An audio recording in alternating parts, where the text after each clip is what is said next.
नमस्कार, शेष भारत में आपका स्वागत है। मैं हूं मुक्ता सिंह। आज इस शो में हम बात करेंगे 2024 लोकसभा चुनाव के मद्देनजर तेजी से बदलते राजनीतिक परिदृश्य की। 2024 लोकसभा चुनाव के पहले विपक्ष ने अपना कुनबा जोड़ना शुरू कर दिया है।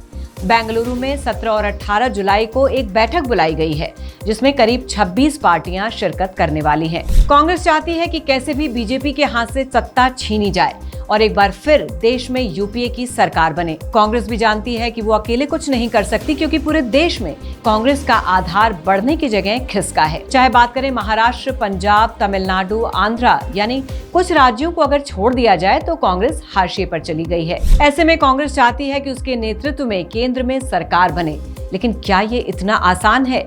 क्या इतना बड़ा गठबंधन सीटों का बंटवारा ठीक तरह से कर पाएगा? क्या कोई भी पार्टी अपनी चुनावी जमीन को कम करना चाहेगी?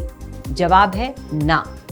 तो अब 17 और 18 जुलाई को देश की करीब 26 पार्टियां सिर जोड़कर बैठेंगी कि मोदी सरकार को कैसे हटाया जाए। तो पहले बात कुछ ऐसे मुद्दों पर कर लेते हैं जहां पर रजामंदी होना मुश्किल है। जून में पटना में हुई विपक्षी दलों की बैठक में आप पार्टी ने शिरकत नहीं की थी, लेकिन इस बार आप पार्टी बेंगलुरु की इस बैठक में हिस्सा लेने आ रही है। ये मुमकिन इस वजह से हो सका है कि दिल्ली में उपराज्यपाल जो दिल्ली सरकार के खिलाफ ऑर्डिनेंस लेकर आए हैं, उसका विरोध कांग्रेस भी 20 जुलाई से शुरू होने वाले लोकसभा के मॉनसून सेशन में करेगी। चलिए, आप इस गठबंधन में शामिल हो भी जाती है तो दिल्ली और पंजाब में कांग्रेस और आप पार्टी के बीच सीटों का बंटवारा होना मुश्किल लगता है। दिल्ली में कांग्रेस पिछले 10 साल से भी ज्यादा वक्त से सत्ता से बाहर है और वो दोबारा से अपनी राजनीतिक जमीन तलाशने की कोशिश में लगी है। ऐसे में दिल्ली की 7 लोकसभा सीटों पर बंटवारा कैसे होगा? पंजाब में कांग्रेस और शिरोमणि अकाली दल को हराकर पहली बार आप पार्टी की सरकार आई है। पंजाब में आपकी सरकार आने के बाद ये पहला लोकसभा का चुनाव है। ऐसे में अरविंद केजरीवाल चाहेंगे कि वो पंजाब की सभी सीटों पर अपना नुमाइंदा खड़ा करें और पंजाब में अपनी सरकार का फायदा उठाकर ज्यादा से ज्यादा सीटें जीतें। तो पंजाब में कांग्रेस और आप में बात बनना मुश्किल लगता है। ये तो थी बात आपकी। अब बात कर लेते हैं कांग्रेस के पुराने सहयोगी रही एनसीपी की। जैसे आप जानते हैं कि महाराष्ट्र में अजीत पवार ने एनसीपी को दो फाड़ कर दिया है और एनसीपी के ज्यादातर विधायक अजीत पवार के साथ हैं। यहाँ तक कि एनसीपी के 5 सांसद भी अजीत पवार के संपर्क में हैं। शरद पवार जून में पटना में हुई विपक्ष की बैठक में गए थे, लेकिन इस बार कम से कम बेंगलुरु की 17 जुलाई की बैठक में तो हिस्सा नहीं लेंगे।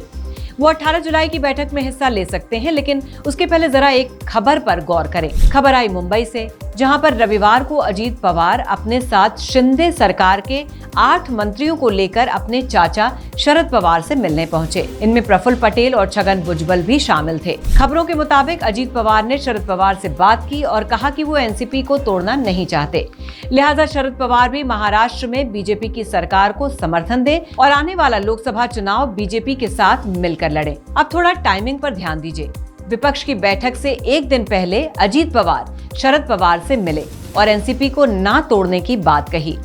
कहा तो ये जाता है कि शरद पवार ने इस बारे में कोई जवाब नहीं दिया, लेकिन 17 जुलाई की बैठक में शामिल न होना कुछ तो इशारा करता है। वैसे भी कहा तो यही जाता है कि एनसीपी में जो भी जोड़तोड़ दिखाई गई है वो एक नाटक ही है और इस पूरे सर्कस के रिंग मास्टर शरद पवार खुद हैं। शरद पवार पहले भी मोदी के समर्थन में बयान देते आए हैं और जब एनसीपी टूटी तो शरद पवार ने मोदी से एनसीपी तोड़ने की शिकायत नहीं की, बल्कि बधाई दी। वैसे भी एनसीपी काफी वक्त से केंद्र की राजनीति से बाहर है और वो भी चाहती है कि उसकी पार्टी के नेता केंद्र की सरकार का हिस्सा हों, जो कम से कम कांग्रेस के साथ रहकर बनना नजर नहीं आता। लगता तो ऐसा है कि देर सवेर शरद पवार भी पाला बदलकर बीजेपी का दामन थामने वाले हैं। अब बात कर लेते हैं कि पीएम मोदी के खिलाफ विपक्ष प्रधानमंत्री का चेहरा किसे घोषित करेगा। विपक्ष को एकजुट करने के लिए नीतीश कुमार कई दिनों से मेहनत कर रहे हैं।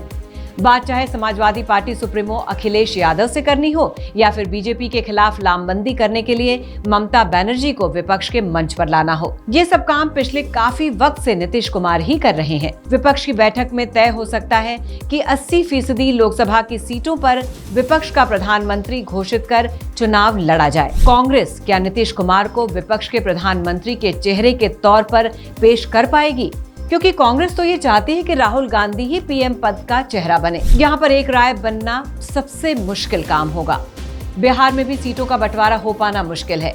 हालांकि बिहार में नीतीश कुमार और तेजस्वी यादव कांग्रेस के साथ मिलकर ही चुनाव लड़ना चाहते हैं। कहा यह जाता है कि आरजेडी लोकसभा चुनाव नीतीश कुमार के साथ मिलकर नहीं लड़ना चाहती, क्योंकि आरजेडी में नीतीश कुमार को पलटू कुमार कहा जाता है। तो सवाल ये है कि विपक्ष के प्रधानमंत्री का चेहरा कौन बनेगा। बाकी दलों के नेताओं में से तो कोई ऐसा नहीं दिख रहा है जिसकी दावेदारी पीएम पद को लेकर हो, लेकिन नीतीश कुमार ऐसी इच्छा रखते हैं कि बिहार में राज करने के बाद वो देश पर भी राज करें। वैसे तो पश्चिम बंगाल में भी कांग्रेस और टीएमसी के बीच सीटों का बंटवारा मुश्किल ही नजर आता है। टीएमसी कांग्रेस को पश्चिम बंगाल से साफ कर चुकी है और बीजेपी एक बड़ी ताकत के रूप में पश्चिम बंगाल में उभरती नजर आ रही है। ममता बनर्जी कभी नहीं चाहेंगी कि बीजेपी वहां अपनी जमीन तैयार कर सके और लोकसभा चुनाव में किसी कमजोर उम्मीदवार को खड़ा किया जाए जो बीजेपी से हार जाए। दूसरी तरफ बीजेपी भी अपने पुराने सहयोगियों को दोबारा जोड़ने की कोशिश कर रही है। उत्तर प्रदेश में राजभर दोबारा बीजेपी से जुड़ रहे हैं,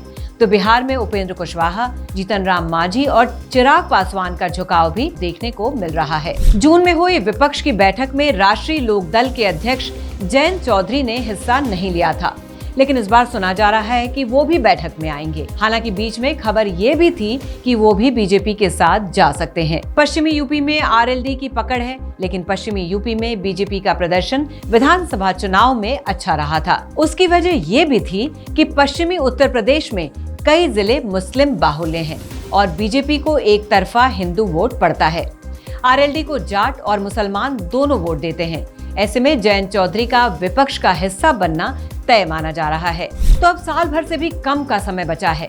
देखने की बात यह है कि क्या अगला लोकसभा चुनाव पूरी तरह से बाइपोलर यानी मोदी वर्सेस ऑल या फिर एनडीए वर्सेस यूपीए होता है, या मल्टी कॉर्नर्ड फाइट देखने को मिलेगी जिसमें कन्वीनियंस के हिसाब से अलायंसेस और गठबंधन हो सकते हैं। फिलहाल की खबर में बस इतना ही। बाकी खबरों के लिए देखते रहिए श्रेष्ठ भारत। श्रेष्ठ भारत पर खबरों से जुड़े रहने के लिए चैनल को सब्सक्राइब करें, बेल आइकन दबाएं और देखते रहें श्रेष्ठ भारत।